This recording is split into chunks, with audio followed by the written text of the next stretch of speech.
poétique qu'il s'agit. Et donc de poésie, c'est-à-dire même pas de littérature. Et la poésie, c'est ce que les meilleurs éditeurs eux-mêmes considèrent comme invendable. Donc, nous allons parler d'une vocation à quelque chose qui est absolument inutile, contre-performant, pas rentable, de ce qui paraît en plus le contraire, une chose très très importante, donc le contraire de l'engagement. Parce qu'on parle beaucoup d'engagement pour les chrétiens, vous savez, ils doivent s'engager. Et c'est même le contraire de ce contraire, non pas le désengagement, mais le dégagement, en fait. Et là, on se dit qu'il y va peut-être d'une question de la plus haute importance. Car il faut peut-être se dégager pour pouvoir s'engager en vérité. Certes, il faut être dans son monde, dans son temps, mais si l'on veut apporter quelque chose d'absolument neuf, il faut aussi ne pas être de ce monde et de ce temps. Ce temps, vous le savez, un grand philosophe dont on parle beaucoup aujourd'hui d'ailleurs, Martin Heidegger, disait que c'était le temps de la technique, l'ère de la technique. Tout nous est mis à disposition et la parole est livrée à la domination de la com et de l'informatique, c'est-à-dire de l'information automatique. Mais Heidegger a très vite compris que pour combattre la technique, il fallait avoir recours non pas simplement à de la pensée, mais à une autre technique. Même à la technique première, la techné, la plus élémentaire et la plus fondamentale, celle qui relève d'un juste rapport au monde, qui est, on pourrait même dire, au fondement de toute écologie authentique. Cette techné, c'est la poésie. Vous avez une phrase très célèbre de Hölderlin qu'aimait à répéter Heidegger, qui est « l'homme habite en poète ». Habiter ce monde, c'est d'abord, voyez, y trouver le mystère. C'est d'abord pouvoir le contempler, y reconnaître une épaisseur, un lieu où déployer notre vocation à la parole. Dès lors, vous voyez, l'habitation n'est pas qu'une question de confort ou de logement, c'est une question de technique ou de techné poétique. Vous savez d'ailleurs que le mot poésie désigne en fait, en grec, la poiesis, c'est-à-dire toute activité de production. Et Heidegger distingue la production de ce qu'on a traduit par provocation, il faudrait peut-être traduire par exploitation. La technique moderne considère la nature comme un ensemble de matériaux, comme une réserve, un stock d'énergie qu'il s'agit d'exploiter à notre guise. Ça n'a rien à voir avec la techné grecque, qui serait dans l'ordre de la production, c'est-à-dire de conduire une forme qui est déjà présente dans la nature et de lui permettre d'émerger, de parvenir à son achèvement. La nature, dès lors, n'est pas qu'un stock utilisable et à disposition, disponible. Non, c'est vraiment un lieu d'abord de contemplation, d'un regard qui se pose, et à partir de là, vous voyez, la tâche de déployer ce qui est déjà donné et le faire parvenir à sa pleine maturité, à son plein épanouissement, à sa pleine fructification même. Donc la poésie désigne le faire. Chez les Grecs, on distingue savoir, faire et puis agir. L'agir, c'est du côté de la morale, le savoir, c'est la science, le faire, c'est vraiment ce rapport à la matière où on produit des œuvres. Mais le faire poétique est un faire très particulier, et pour reprendre le titre même du dernier recueil de Jean-Pierre Lemaire, on pourrait dire que c'est un faire place. La poésie n'est pas ne rien faire, puisqu'on fait une œuvre, puisqu'on produit un poème. Mais ce poème est un réceptacle, est une sauvegarde du réel et du mystère des choses, du mystère de leur donation. Et dès lors, vous voyez, dans le poème, puisqu'on fait place au réel dans son mystère, au réel en tant qu'il nous échappe, en réel en tant qu'il n'est pas pleinement disponible ou à la disposition de nos caprices et de notre volonté de puissance, dès lors, la poésie permet de résister à cette conception technocratique où la nature n'est plus que la réserve de nos désirs. Le faire place de la poésie nous rappelle, dans l'ordre des choses les plus essentielles, la primauté des moyens pauvres. Si vous voulez conquérir matériellement une ville, vous devez employer des chars d'assaut et des avions de combat. Le poète, lui, n'a besoin que d'un bout de papier, d'un crayon, et il va faire place à la ville. Il va accueillir la forme d'une ville. C'est le point de départ, et c'est le point de départ de toute vraie politique. Parce que la politique ne consiste pas à considérer le réel comme une matière que l'on va transformer à notre guise. C'est ce qu'a cru le totalitarisme et toutes les utopies, les grandes utopies politiques. Et même c'est ce que croit le libéralisme sous une forme, je dirais, moins théorique, mais plus active. Le politique, c'est d'abord accueillir le donné des personnes dans leur multiplicité, dans leur caractère irréductible, avec leur histoire. Et donc, accueillir ce qui est donné, accueillir les choses, accueillir l'histoire, accueillir les visages, c'est précisément le faire du poète. Celui, en tout cas, qui nous aide dans cette hospitalité. Donc, on peut dire que la poésie a un caractère métapolitique et qu'en ces jours où la politique a d'une certaine façon disparu au profit de la gestion technocratique, en ces jours où il est besoin d'une refondation, il faut peut-être avoir un recours à la poésie.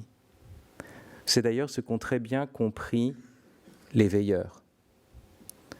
Les veilleurs se retrouvent sur la place publique pour dire des textes, et même dire spécialement des textes poétiques. Il n'y va pas seulement de notre époque, de notre temps, par rapport à ce sujet de la vocation poétique du chrétien, mais aussi il y va de l'essence même du christianisme. Est-ce que le christianisme n'est qu'une simple morale ou une doctrine ? À ce moment-là, on pourrait faire de la poésie en christianisme, on pourrait chanter, mais ce serait alors à cause des vertus pédagogiques de la poésie et du chant. La versification est un moyen mnémotechnique. La poésie permet de déployer tout un répertoire d'images qui sont d'une certaine façon des préparations à la vraie réflexion conceptuelle. L'image étant de l'idée dégradée d'une certaine façon, de l'idée à la portée de tous. La poésie serait donc d'ordre décoratif. Elle vaudrait pour certains embellissements. Mais vous savez que chercher à embellir la vérité, chercher à enchanter le monde, c'est la posture même du nihilisme. Car qui veut embellir la vérité entend déjà que la vérité n'est pas belle en elle-même. Qui prétend enchanter le monde ou réenchanter le monde est tout sauf un poète. Car le poète fait place au chant même du monde et des créatures. Il n'est pas un embellisseur, il ne s'enivre pas de sa propre voix. Il n'y a donc rien à embellir. Et la poésie nous dit tout autre chose, surtout pour le chrétien. Contre cette idée que la poésie serait simplement un accessoire pédagogique ou une manière de faire passer joliment la pilule, contre cette idée-là, il y a le patron de ce jour. Le patron de ce jour, 14 décembre, c'est Saint Jean de la Croix. Saint Jean de la Croix, pour l'Église universelle, c'est le sommet de la vie mystique, c'est le sommet de la théologie mystique chrétienne, et en même temps, c'est l'un des plus grands poètes lyriques. Autrement dit, on peut parvenir au sommet du mont Carmel, mais parvenu à ce sommet, on redescend par les voies de la poésie. C'est une chose pour nous curieuse, parce qu'on pensait peut-être qu'il fallait aller de la poésie vers le christianisme, mais là, on voit au contraire que, à la cime du christianisme, on va vers la poésie. Pourquoi ? Parce que le dogme chrétien n'est pas une théorie. Le dogme nous livre à l'excès du concept. Le concept est donc débordé et n'a plus, comme d'ailleurs dans toute l'Écriture sainte, à d'abord des images pour essayer d'approcher une réalité mystérieuse. Ensuite, parce que le dogme déclare la cause de notre joie. Et pour cela, on se met à chanter d'allégresse. Enfin, parce que le dogme nous dit que ce n'est pas le message qui compte, ce n'est pas le dogme lui-même qui est premier, mais la relation aux personnes, le messager lui-même. Et dès lors, il nous fait entrer dans une relation d'amour, dit-on. Je suis toujours un peu réticent à employer ce mot tant de fois, enfin tant galvaudé. Hein, il faut toujours faire tout un effort pour essayer de lui redonner pour retrouver une vraie écoute de ce terme. Mais surtout pour entrer en relation avec l'autre en tant qu'autre. Voilà ce que j'entendrais par amour. Pour faire place à l'autre en tant qu'autre. L'amour, c'est pas se donner à autrui, mais c'est ménager l'espace pour que autrui puisse se recevoir de Dieu. Et pour cela, la poésie est indispensable.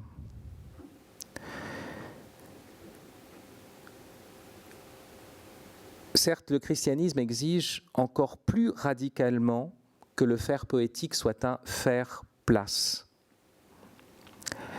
L'œuvre ne saurait se refermer sur elle-même. Il n'y a pas d'idolâtrie poétique possible, ni d'idolâtrie tout court. Vous savez que pour les Juifs, il y a l'interdit de la représentation. Tu ne feras pas d'image à la ressemblance de... Et le Christ n'est pas venu abolir cet interdit, il est venu l'accomplir aussi. Ça ne veut pas dire qu'on ne va pas faire d'image, cela veut dire que toute image chrétienne devra renvoyer à quelque chose qui est au-delà d'elle-même. Toute œuvre chrétienne doit renvoyer au réel quotidien, doit renvoyer au prochain.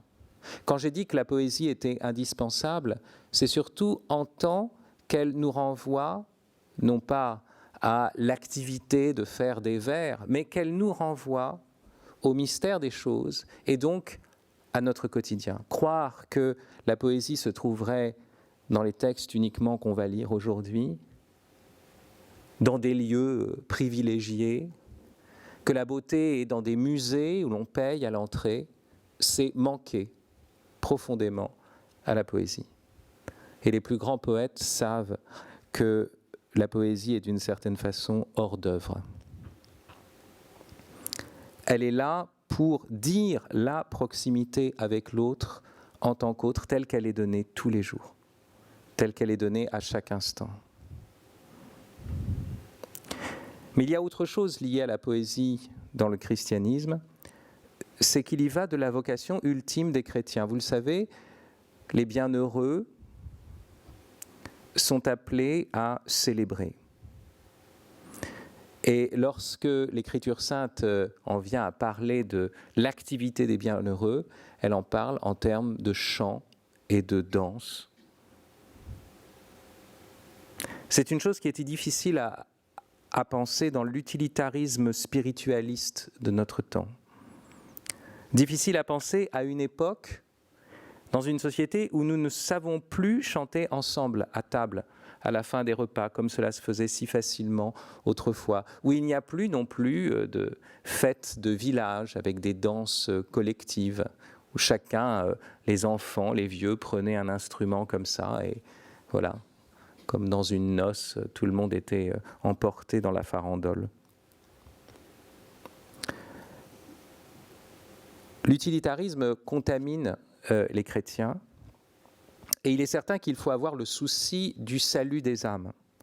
Mais ce souci est aussi celui de l'insouciance. Je veux dire du fait que l'on est sauvé par grâce et pas simplement par nos efforts. C'est le souci de l'espérance, de la simplicité, de la gratuité. C'est le souci du chant. Le chant est la chose la plus sérieuse qui soit. À la fin de la scène se trouve le seul lieu où il est dit explicitement que le Christ chante. Vous connaissez ce passage qu'on trouve chez Marc et chez Matthieu. Après le chant des psaumes, ils partirent pour le mont des Oliviers. Le Christ chante, mais il chante avec d'autres, et il chante avant d'entrer dans la Passion. Le chant des psaumes est la lisière de la Passion, de là où il ne pourra plus chanter. Mais même s'il ne chante pas, même s'il ne chante plus, il est lui-même le chant du Père. Il est un verset qui revient comme un fil rouge tout au long de la Bible. En Exode, après la traversée de la mer Rouge, justement, en Isaïe, dans les psaumes, et il y est fait allusivement référence dans l'Apocalypse, puisqu'on nous dit que les bienheureux chantent le cantique de Moïse, donc celui qui est dans l'Exode. Ce verset, c'est « Ma force et mon chant, c'est le Seigneur ». Si nous avons fait cette réunion, cette rencontre, c'est simplement pour réveiller en nous la capacité d'appeler Dieu mon chant. Mon chant, c'est le Seigneur. Merci.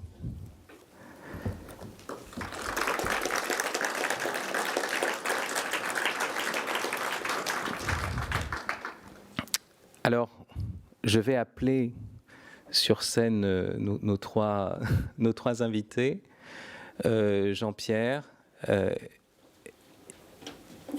Irène Fernandez et Pascal Rioux. On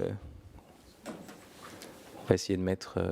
oui, voilà, Jean-Pierre, tu peux te mettre là. Normalement, les escaliers sont là, hein, il faut passer par là, hein, mais bon... Mais c'est pour vous montrer que les poètes sont aussi des athlètes. Hein. Il ne faut pas croire que forcément ce sont des rêveurs. On prendra les chaussures à dos la prochaine fois.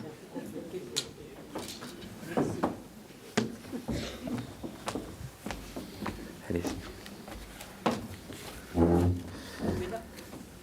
Voilà, Yann, merci.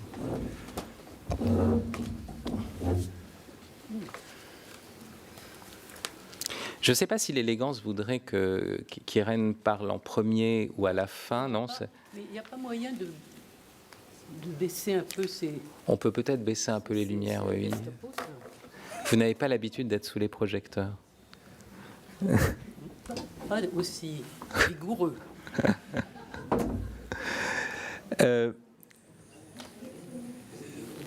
On va commencer par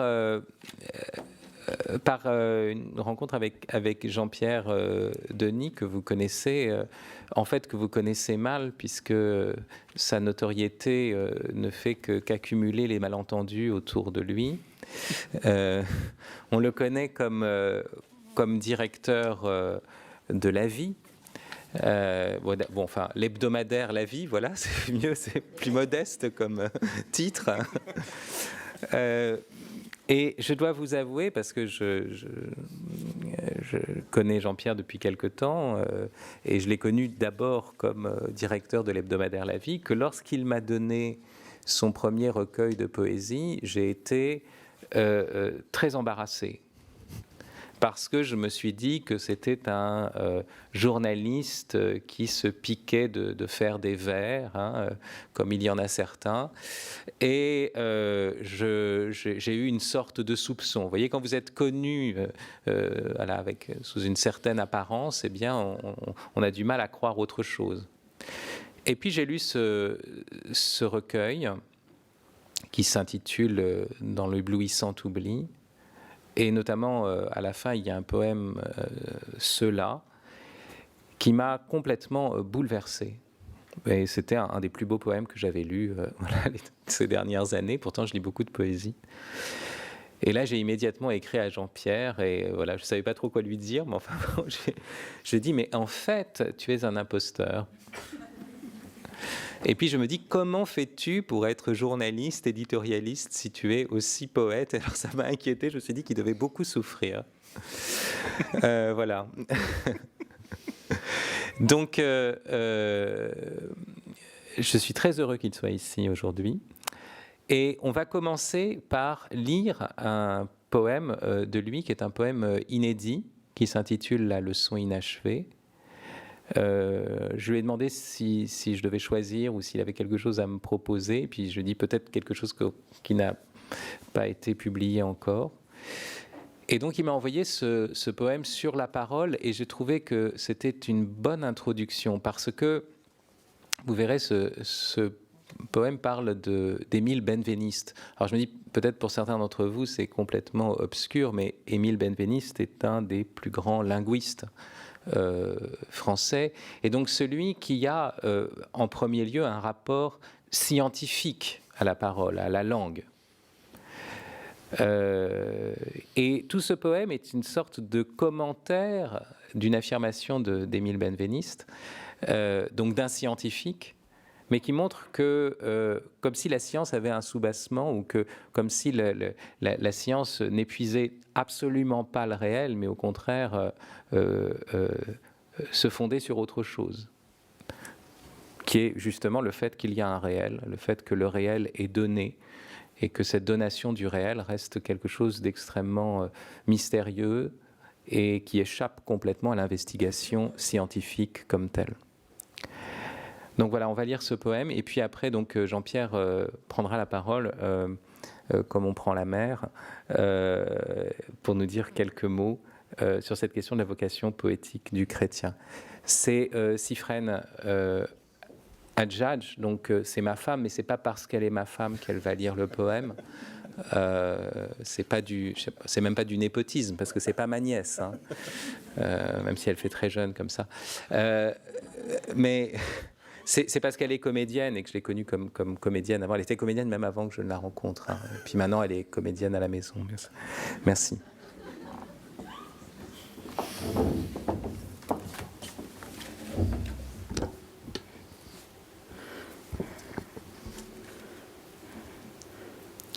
La leçon inachevée. 1. La langue m'apparaît, disait dans sa dernière leçon Émile Benveniste, la langue m'apparaît, disait-il le 1er décembre 1969, comme un paysage, comme, disait-il plus précisément encore, un paysage mouvant. Alors, le sens serait quelque chose comme un arbre, une longue file de platanes que, marchant le long de la route, on cherche à voir dans l'impossible. Chaque oiseau chaque nuage disant la vérité même de ce paysage, chaque fleur entrevue dans le tremblé de la parole contenant tout le sens.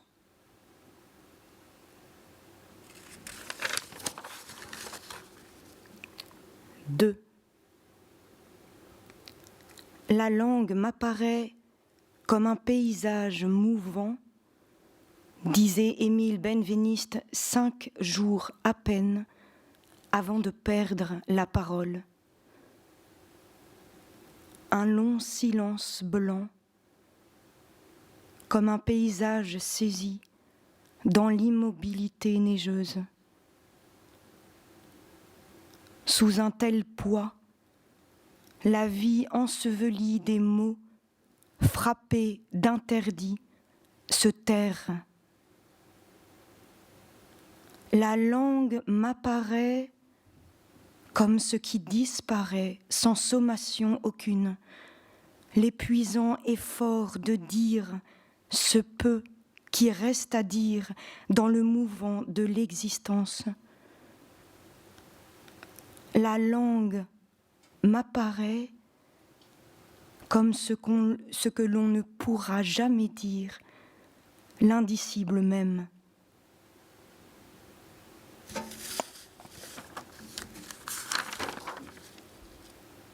Trois.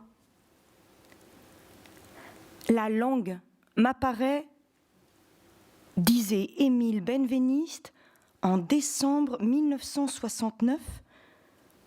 J'étais alors un enfant âgé de 2 ans à peine. Savais-je seulement marcher? Mot à mot, pas à pas, je regardais la langue venir à moi, apparaître. Enfin, dans le mouvement d'un paysage en noir et blanc, une page, un album de famille. Chaque signe comme un pas contenant tout l'univers jusqu'à l'extrême vertige. Chaque mot était une chute vers son silence. Chaque pas me menait au poème. La langue m'apparaît comme un paysage maternel creusé dans le manque.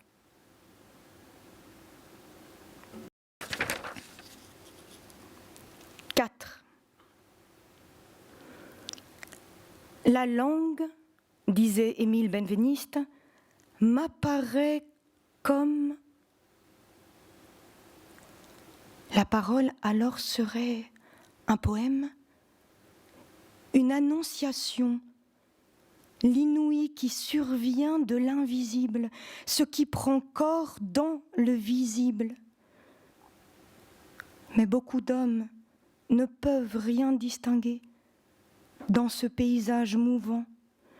Beaucoup de cœurs n'acceptent pas le tremblement du sens.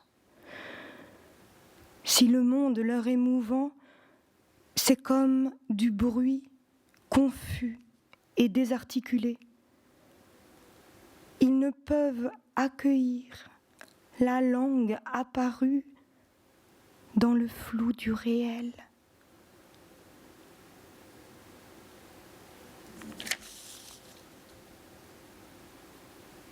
Cinq. Ce mouvement du paysage, entrevu comme à la fenêtre d'un regard libre, une fleur, une chambre ouvrant sur le jardin, de grands silences matinales. La langue m'apparaît comme ce mouvement appelant une réponse. La langue n'ordonne rien qu'une seule réponse, donnée virginalement. La langue m'apparaît comme le mouvement de ce qui nous quitte déjà. Par la réponse donnée, la langue m'apparaît comme une acceptation, comme l'évidence même de ce qui doit être fait selon ce qu'elle énonce.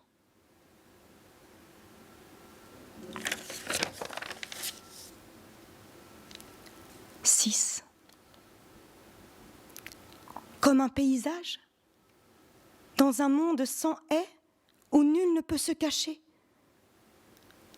Un paysage mouvant, mais sans aucun repère pour voir ce qui change. Une sorte de plaine nue dont on aurait arraché même la vie profonde. Dans l'accélération même du mouvement, la langue m'apparaît comme un paysage s'effaçant de notre regard, en voie de disparition, ne laissant presque rien qui se puisse encore vraiment dire. La langue m'apparaît comme un paysage devenant invisible.